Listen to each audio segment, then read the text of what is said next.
This is Bob Sorrentino from Italian Roots and Genealogy. Be sure to check out our blog, our YouTube channel, and our newsletter, and our great sponsors, Italy Rooting, Phil Italy, and Abiativa Casa. And today I have a great guest, Lorraine LaRusso. So welcome, Lorraine. Thanks for being here. Well, thank you very much for inviting me. I'm looking forward to our talk today. That's great. That's great. And I know you have some great stories. What got you started researching the family? Well, it was about 10, probably 15 years ago now that my oldest sister was interested in finding out where our family was from because we had an idea, but we didn't know exactly where. My grandparents had passed away and there was really nobody to ask. So she started researching. She volunteered at the National Records Archive in Belmont, Massachusetts.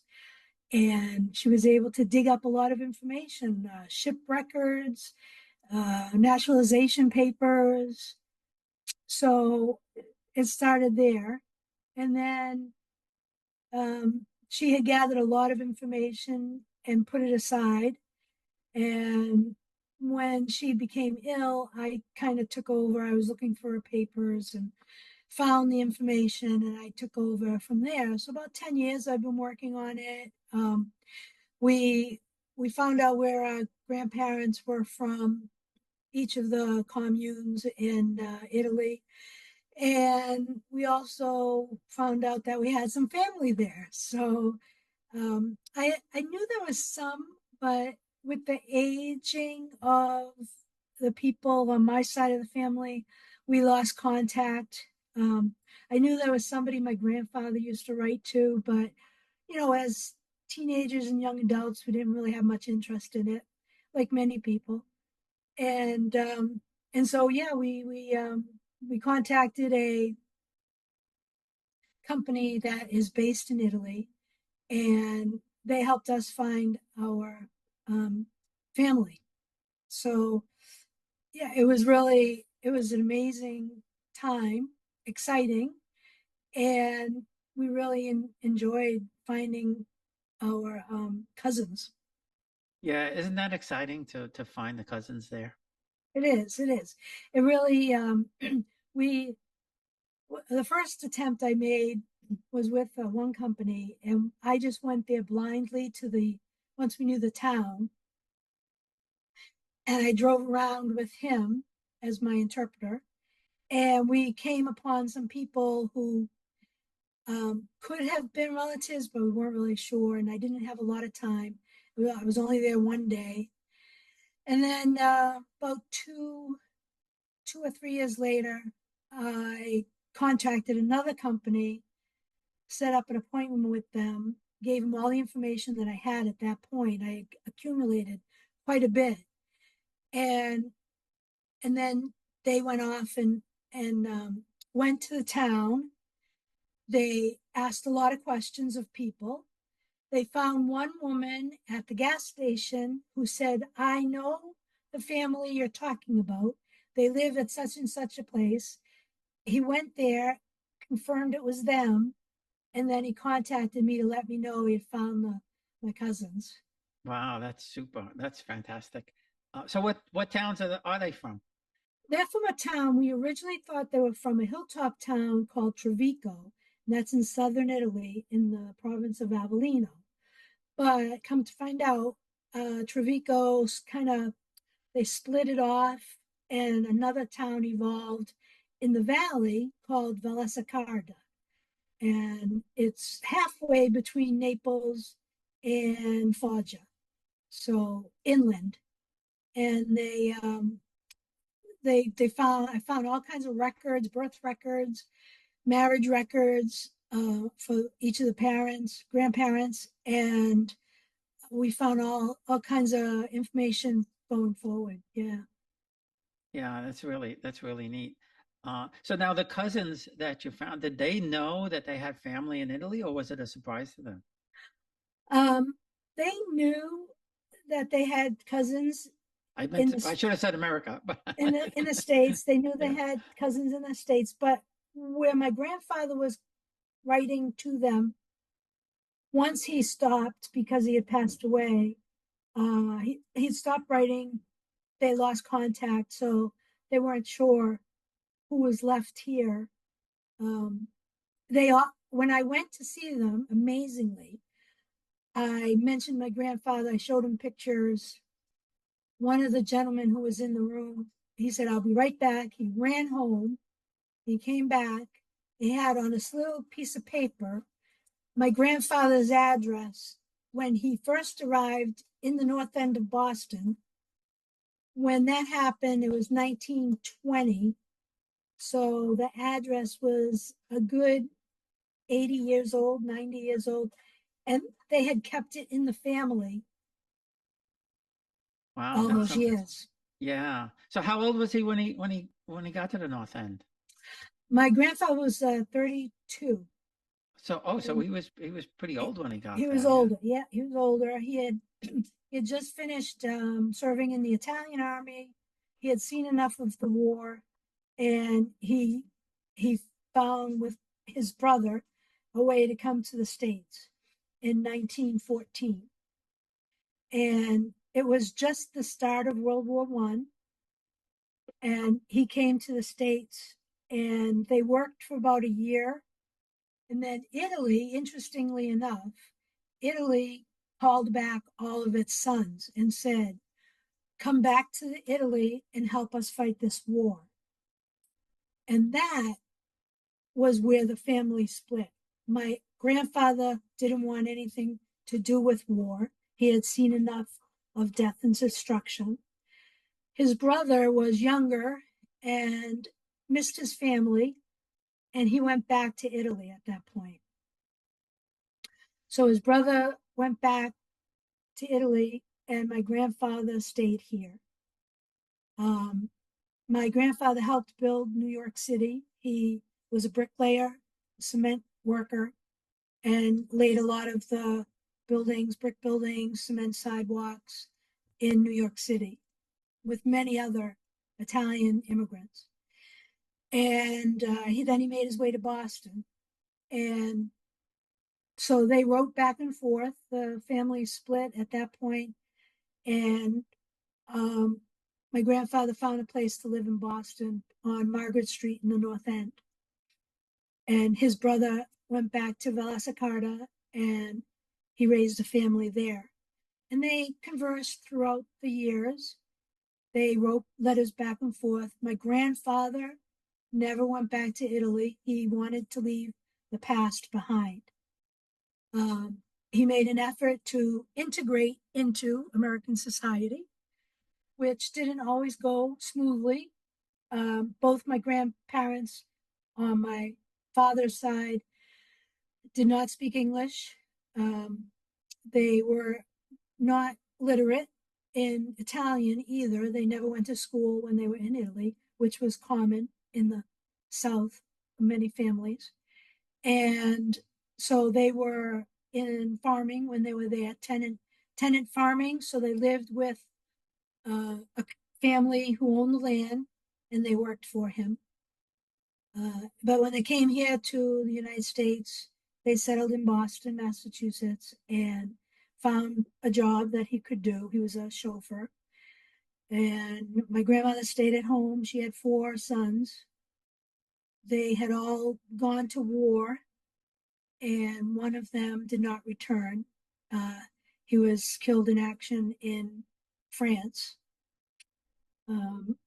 My mother's side of the family was from San Sozio, which is about 5 miles from Vallesaccarda.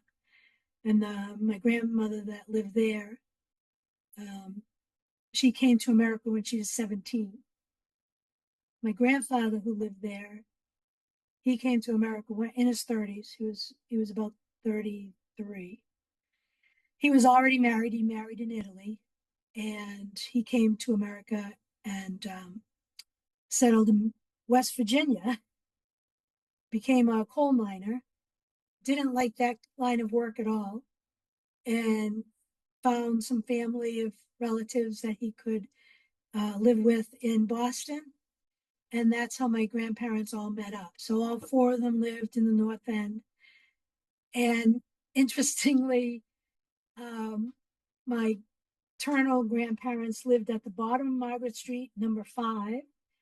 And my maternal grandparents lived at the top of Margaret Street at number 26 when they both moved, or all grandparents moved to Boston. They lived on the same street.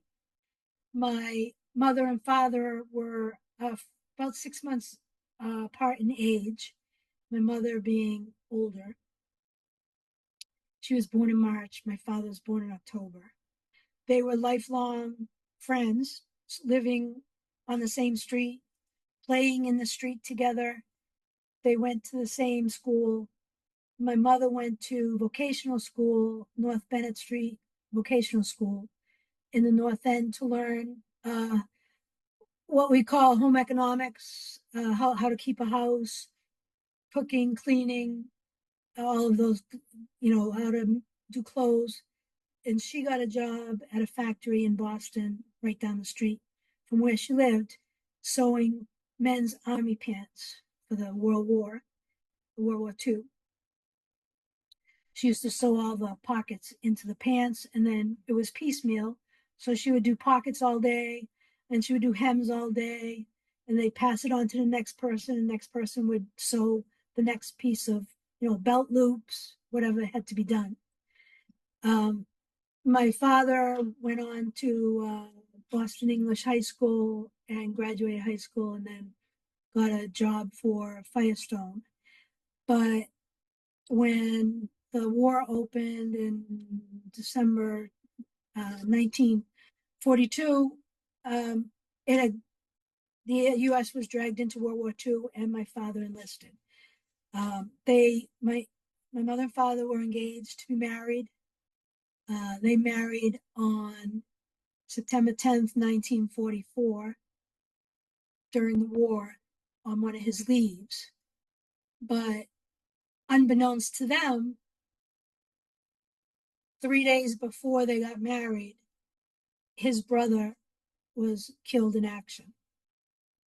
And 20 days after they got married, her brother was killed in action. So they have a lot of things in common, both good and not so good.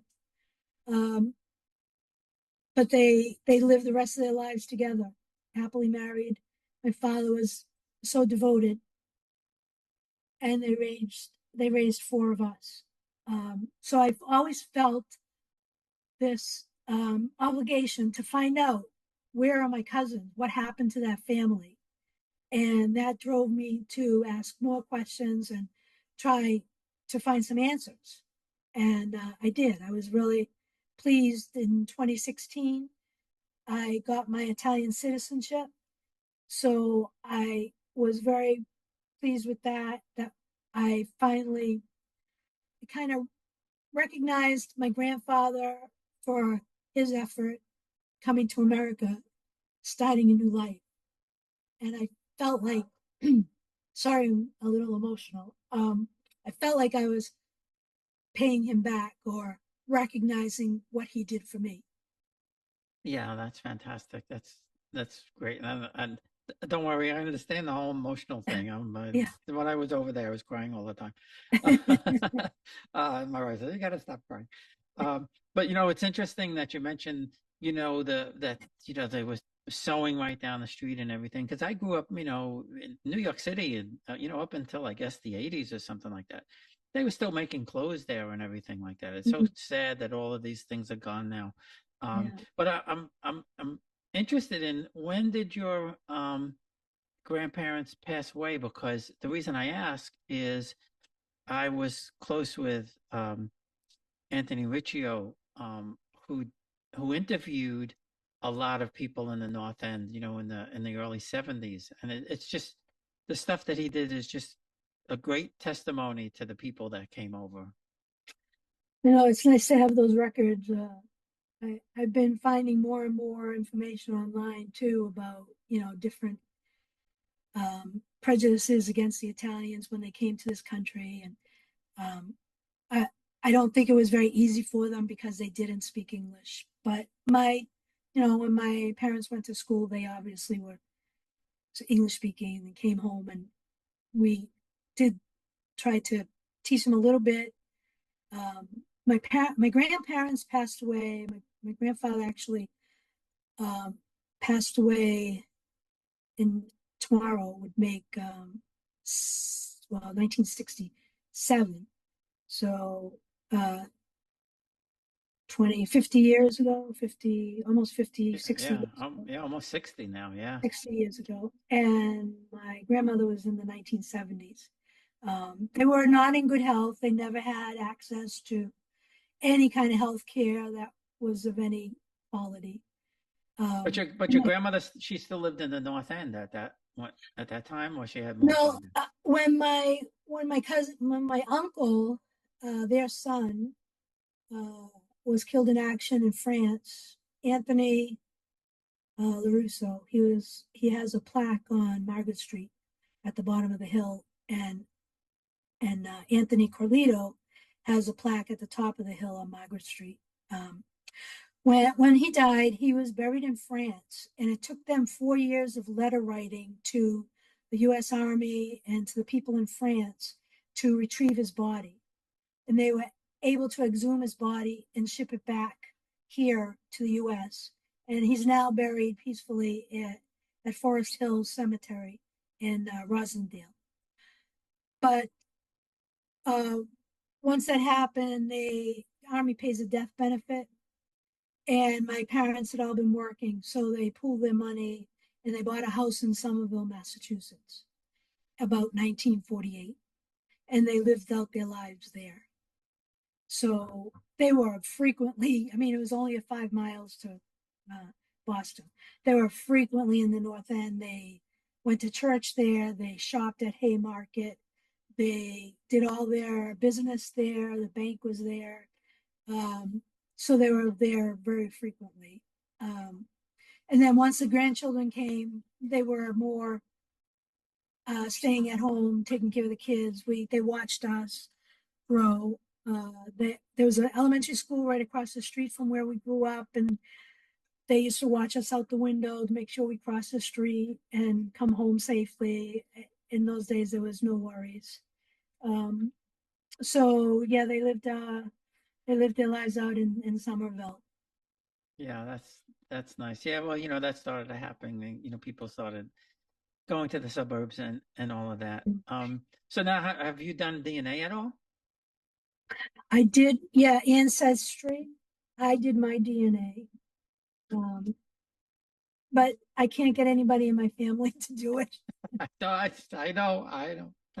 I have some cousins who did it. My brother and sister want to do it. I wish I had asked my mother to do it. Mm. And the 2 trips to Italy, I not the first one because I didn't think about it, but the second one, I said I should bring some test kits there and see if I could get some people to do it because they don't do DNA over there. They're not. Uh, Oh, that's a good idea. yeah, yeah. I wish I had done it. I still have it at the back of my head to do it, but That's right. So you would get a kit and bring it with you to Italy and yeah, come. bring a kit, bring it with you, and then I think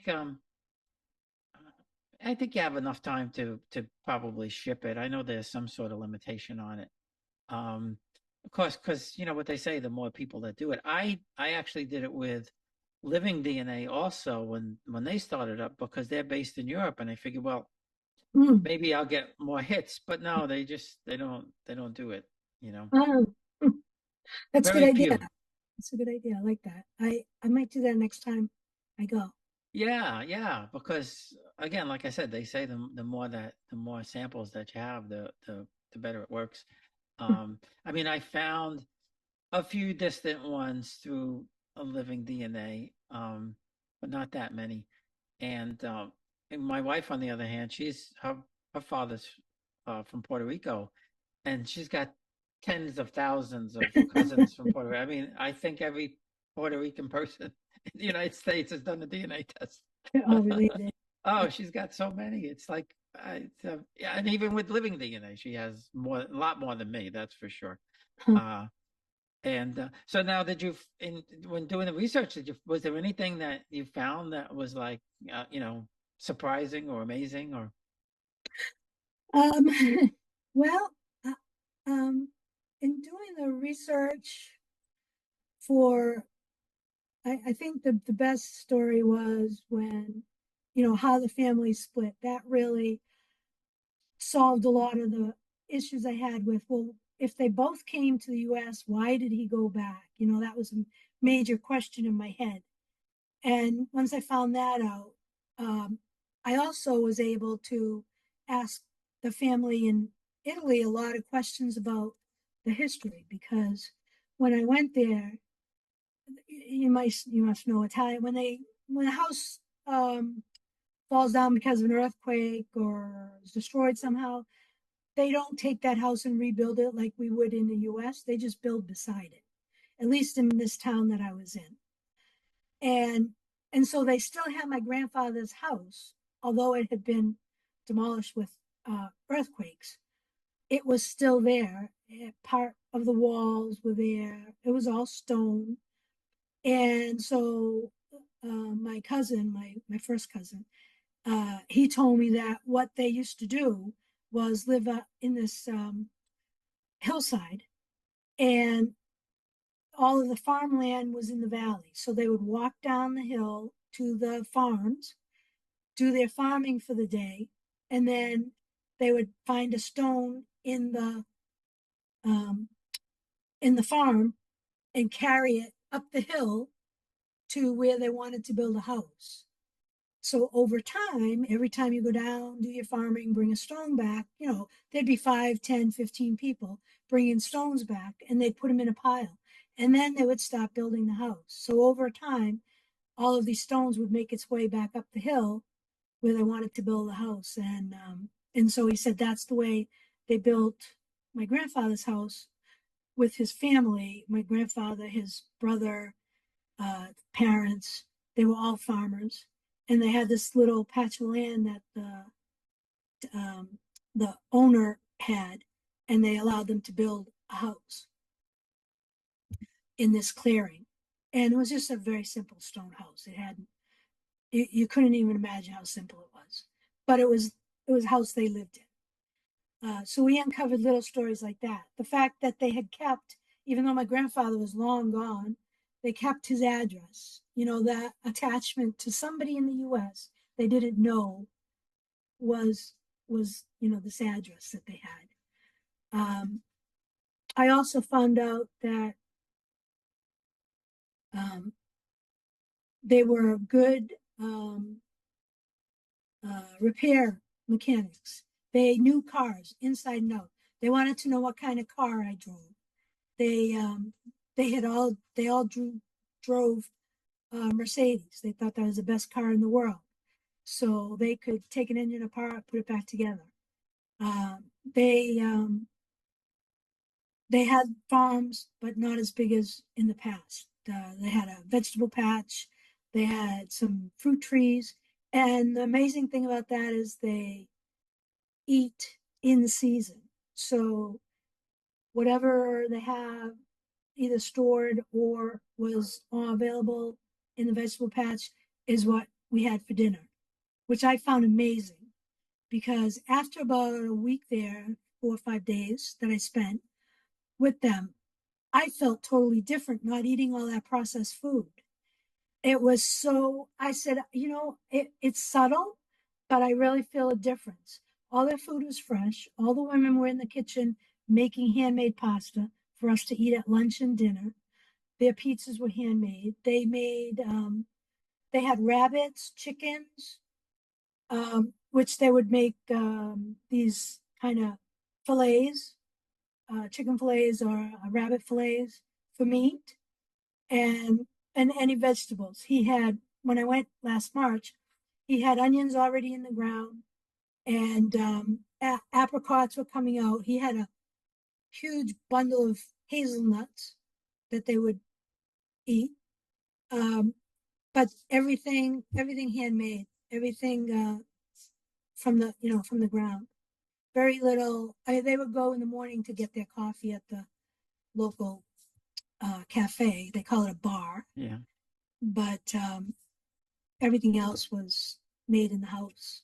I know that's the thing that I found amazing, and they're so matter of fact about it. Like, doesn't Mm, everybody do this? We yeah, when when we went to the town and everything was yeah, homemade, the ham and the cheese and all that kind of stuff. everything. Yeah. Uh, and yeah, it is different. There's and even when they make pastas and stuff like that, they make it very simple. There's only a few ingredients that they put in Mhm. there. It's not like here with the whole 15, 20 different things.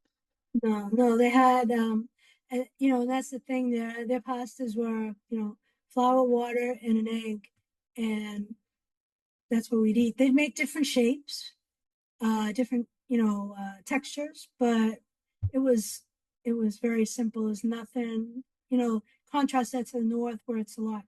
You might get raviolis, you might get a stuffed, although they did do a stuffed, like a pierogi, Polish pierogi, they used to stuff like a ravioli, but they didn't call it a ravioli, and I don't recall the name of it. But they did have one stuffed one that they did when I was there. They were getting ready for Easter, so they were doing a little bit fancier. Yeah, this year, I mean, we don't have a lot of space for a, a big giant garden, but this year I planted some, you know, San Marzano tomatoes and plum tomatoes and the eggplant, and I peeled them and then uh, put them in the blender and then and froze them, but it tastes different. Yeah, It tastes yeah, different. It doesn't taste for like it sure. came out of a can. That's for sure. It's No, just fresh. It's got a fresh taste to it. and it's funny that you say it because yes, it does taste different, and we think it should taste like what we bought in the can, but no, it should be the gold standard is the fresh, and everything should try to imitate that. But we try hard to, oh, we had that terrific pasta dish at, Olive Garden. I want to make it at home. No, no, no, no. That's not the gold standard. The gold standard is home cooking. My wife she asked for cheese on the seafood pasta, and the guy flipped out. She said, I just wanted to see what he would do. I thought we were going to get thrown out of the restaurant, but Yeah, and Italians don't apologize for that. no, They're no. like, you don't get it, sorry. Like Yeah, exactly. Yeah, no, no cheese, no cheese. that's salad dressing that you get oil and vinegar. You don't get Russian ranch, blue cheese, and they don't care. It's like you get olive oil and vinegar. You can, put a little salt and pepper in if you like, and that's it. So, And and and they we were I when we were in Bari, we got this the antipasta, like the ham and cheese and all of that. mm, And it tastes nothing like the crap we have here. I mean, mm, it's so good. It's just yeah, so good. very, very fresh, and no preservatives. Um, it's just really different. And Well, and then that, and they don't eat like one guy he explained to me. He said, "You see the fruit stand?" And I said, "Yeah." And he said he doesn't need a refrigerator. He gets mm, everything that morning. He mhm, sells it the next day. He goes and gets more. mhm. Yeah, it's very different, and it was probably like that here at one point, and then food industry took over, and now we end up with highly processed food with lots of preservatives. Well, even when we were growing up, you couldn't get everything all year round. No, no, that's true. That's true. The thing that flips us out is the milk. Remember, milk used to last 2, 3 days, right? Now it Mm-hmm, lasts forever. It tastes awful. mm-hmm. Who knows what it's doing to our insides? I guess for us it doesn't matter that much anymore. But No, my father was a milkman for a little while, and he used to be one of those guys who'd go door to door and deliver the milk, um, and he'd bring home at only at Christmas time. They allowed him to bring home an extra gallon of milk and an extra gallon of eggnog, but it was processed. It wasn't fresh. So, but there, it's just so different with everybody going to the market that morning, buying what you need to make dinner, and taking care of it. And it's not like you have to travel 10 miles. I mean, the villages all have shops right there. it's not a long distance to travel. I mean, when we lived in Somerville, my mother did all her food shopping at Haymarket Square in Boston in the North End. And she would go, take me with her. We'd go and do all of our shopping. She'd finish with all of her friends, visiting her friends and that was still living there. We'd have lunch with one of her friends who owned a sub shop, so she'd make us subs for lunch, and then we'd go home and we'd carry 3 or 4 of those leather shopping bags full of fruits and vegetables and sometimes meats, and we'd carry them home on the train back to our place. But she did this every Saturday. It wasn't once a month. Now you don't have the big deep freezer chests that you could freeze stuff. We'd go every week and take the train in and take the train back. It was just something you did. It's not, anything unusual Oh, nowadays. remember that the old refrigerators, that the freezer was like this, was small. And what'd you have in there? Like orange juice, maybe, and stuff like Yeah, yeah. And the refrigerators in Italy are still small. You won't find a yeah. 20 or 30 square cubic foot refrigerator. They're very small. They're like probably equivalent to I would say 5 to 7, maybe 10 cubic feet, and that's it. It's very small, but it's all they need. That's all they need. Yeah, no, because like you were saying that everything is fresh, um, and even the other thing that we found different, like we have an Italian bakery. We could walk there. We're lucky, but even the pastries over there, they're much more subtle. They're not as sweet. Um, um, they're more flaky. So even the stuff that you used to over here, when you get it over there, it's a different taste because they don't put tons and tons of sugar in everything. No, no, they don't. It's yeah, it's totally, totally different. I'm getting hungry now. I am too. And and even the espresso. Oh, Naples has the best espresso. I don't care Oh, what anybody says. They have the best coffee. here, if I get an espresso, I am high as a kite with the caffeine. I'm like boom, jittery, jumping around. There, when I have one, it's just a nice lift. It doesn't get me like overstimulated. So again, another difference. I don't know what the coffee beans are that they use, but even their espresso is much nicer. Yeah, maybe it's just maybe it's the way the way they do the beans or something like that, the way they roast them or something like that. Yeah. Um, yeah, we did a couple of trips to the south the last couple of years, and the next year we're going to go to the north because we've never been to Florence or Venice or any of those Oh, okay. places. So, Okay. uh, as much as we love the South because that's where we're basically from, um, we kind of feel we have. I was to Milan a couple of times for work, um, Uh, but that's like being in New York, Milan. I tried the first time I went to Italy was in 2016 when I got my citizenship. I got my passport. I wanted to use it, so I went to Italy for the first time, um, and I took a tour. I did a Perillo tour, and they're out in New Jersey. I went, uh, landed in Rome. We went to Naples, Sorrento, Pompeii, Venice, and Florence. And it was just like a survey of all the big cities. I wanted to see what it was about. And then I thought I'll take some notes, mental notes, and figure out where I want to go back and see more of. But I never got, we were supposed to, on our itinerary, we were supposed to go to Pisa, and we never made it there. The tour guide canceled it. So I need to go back to Pisa. I tried to go to Milan in March, but that didn't work out. I want to go see the Last Supper, the painting. Uh, but Florence had a very different feel than Rome. I feel it's like more historic. There's a lot of history, ancient buildings. It was beautiful, absolutely beautiful.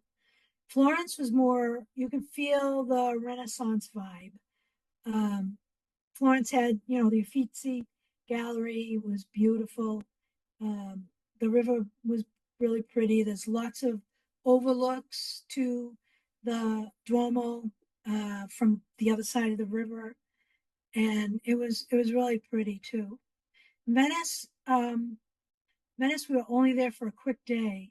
We had lunch at a restaurant. We did a gondola ride, and and and it was is a very unique city, very unique. Um, and I like the way they told us about the history of Venice with putting building the whole city on these ancient pilings, tree trunks, and the um, uh, uh, canals that go through all of the um, from the largest river to the smallest river to the smallest canal, and how they maintain them. So it's very, very, very unique. Of course, the glass blowing at Murano, we went to a demonstration and I got these beautiful glass goblets, hand painted in gold and platinum. They're beautiful. I don't use them. They're just for I consider them a work of art. And so we were exposed to that. And Venice had a lot of sites too. Was it Saint Saint Marco Saint the Mark Saint Mark's or Saint Marco, yeah. Saint Mark's the church is there, the Bridge of Sighs. There's a lot of sights to be seen there too. Yeah, so yeah, we're gonna spend like a few days in Milan, and they take, trips from there, and then a few days in Bologna and take trips from there, and Oh, I've a heard few that's days in great too. Florence and Yeah. take trips from there. I mean, I have ancestors from Florence and places up there going back like 1,000 years. So, Oh, I'm gonna haven't told my wife yet, but I'm gonna sneak in some of those castles when we're there. The one I really want to go to is um the uh the d'Este castle, because that's supposed to be really, really pretty neat. Mantua is supposed to be a really nice place. But uh yeah, so we're interested, because the south, as you know, is drier than the north, and the food is different. So it should be interesting to get a different spin on it. Our first trip was almost 30 years ago now, but I didn't know anything. So we just went to Rome for a couple of days, and then we spent a week in Sorrento, which was oh. really nice and relaxing, except for when you were trying to cross the street when everybody was going home for siesta. But then it was a little dicey. But other than that, it was fun. well, well, that's how Naples strikes me. Naples is it's fast paced, and this we were right downtown by the train station, and you really take your life in your own hands to cross the street. Well, they Uh, kept telling us, because we had we had a because we were doing an ancestry thing. We had like somebody with us taking us around to some of the places, and they were like, "You just go. They'll stop." And I grew up in New York City. I worked in New York City, so crazy traffic with no sure. strangers too. But you lose it. You lose that after a while. You get a little less bold. Um, and then I said to my guys, we have to make believe we're back in New York and just go. But the funny thing in Naples we found was, don't try and get out of the way of the Vespers. They'll work around you. Yeah, well, yeah, that's what I've heard. Yeah, yeah. Just walk across the street, straight ahead, and they'll go around you. If you start trying to play dodgeball, then somebody's gonna get hit. Yeah, no, exactly. That's what we found out. And they I mean, they're really pretty good drivers, especially we had a guy he had a big like Mercedes van, and he could maneuver those little tiny streets like I Yeah, don't know. I don't know how he even did it. well, I agree with you. They are very good drivers because for all that traffic and congestion and craziness, I never saw one accident. So they're No, very no, good. yeah, yeah, yeah. You're right. You're right. Well, Lorraine, this has been a lot of fun for sure. Great stories. I appreciate you taking the time. Well, thank you. I appreciate it too. It was fun to reminisce and talk about my experiences in Italy. I appreciate.